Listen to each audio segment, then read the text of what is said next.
Assalamualaikum warahmatullahi wabarakatuh. Perkenalkan, saya Jatasha Nabila dari kelas S5G. Untuk video kali ini saya akan menjelaskan tentang perpajakan pajak penghasilan pasal 24. Pertama, ada definisi PPh pasal 24. Pajak yang terutang atau dibayarkan di luar negeri atas penghasilan yang diterima atau diperoleh dari luar negeri yang boleh dikreditkan terhadap PPh yang terutang atas seluruh penghasilan wajib pajak dalam negeri. Pengkreditan dilakukan dalam tahun pajak digabungkannya penghasilan dari luar negeri dengan penghasilan di Indonesia dengan tujuan menghindari pemajakan berganda. Selanjutnya, penggabungan penghasilan luar negeri. Penghasilan usaha diakui pada saat diperolehnya penghasilan tersebut. Ini disebut dengan accrual basis.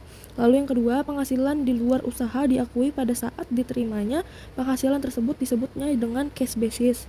Dan yang terakhir, penghasilan dividen yang diperjualbelikan di bursa efek diakui pada saat ditetapkannya keputusan Menteri Keuangan. Selanjutnya, objek penggabungan penghasilan. Pertama, ada penghasilan dari usaha. Kedua, penghasilan-penghasilan lainnya. Yang ketiga, penghasilan berupa dividen sebagaimana dimaksud dalam pasal 18 ayat 2 Undang-Undang PPh ditetapkannya sesuai dengan KMK. Dan yang keempat, penggabungan dilakukan dalam tahun pajak diperolehnya penghasilan tersebut. Selanjutnya, prosedur pemohonan. Pemohonan disampaikan kepada Direktur Jenderal Pajak ketika penyerahan SPT PPh dengan melampirkan: pertama, laporan keuangan dari penghasilan luar negeri. Kedua, fotokopi surat pemberitahuan pajak atau tax return yang disampaikan di luar negeri. Yang ketiga, dokumen pembayaran pajak di luar negeri.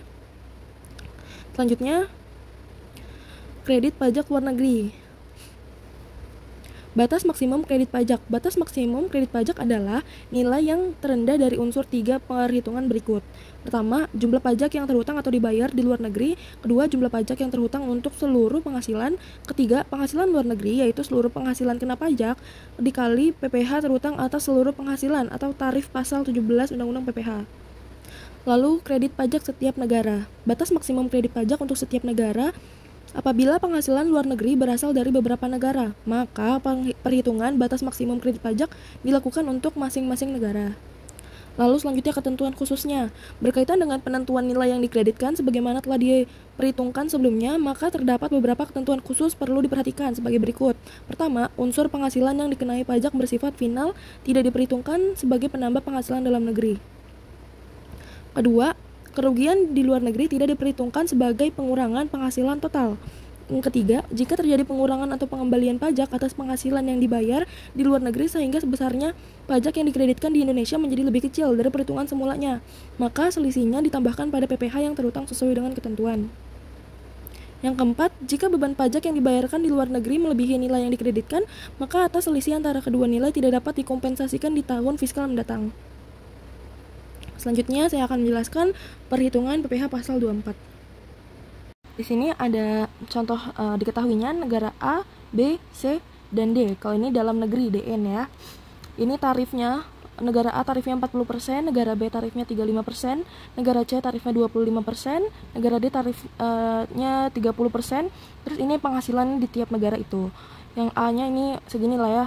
Lihat aja dulu. Lalu kita cari PKP-nya ini dengan di total semuanya. Dapatlah PKP-nya ini 8 miliar. Lalu setelah itu kita cari utang pajaknya. Cara nyari utang pajaknya, 8 miliar tadi dikali 25%. 25% ini dari mana? Karena di negara DN kita nih pajaknya 25% gitu. Tarif pajaknya 25%. Nah, terus dapatlah 2 miliar. Lalu setelah itu mencari KPLN-nya.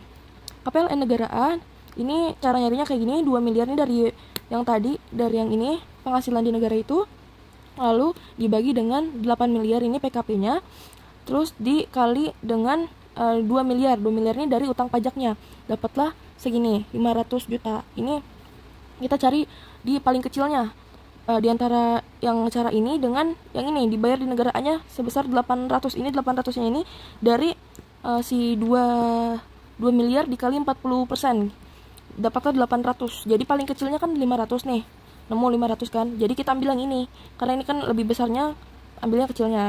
Begitu juga dengan cara selanjutnya, diterusin ya. Oke, ini selanjutnya juga kayak gini, caranya sama, dicari yang paling kecilnya. Ini dapatnya sama dari tarifnya, dari penghasilan dikali tarif dapatnya segini gitu. Di antara ini yang paling kecil yang mana gitu. Lalu setelah itu kalau udah semuanya dicari, kita jumlah kredit pajak antara yang kecil tadi ditambahin, hasilnya segini, totalnya 1.875.000.000.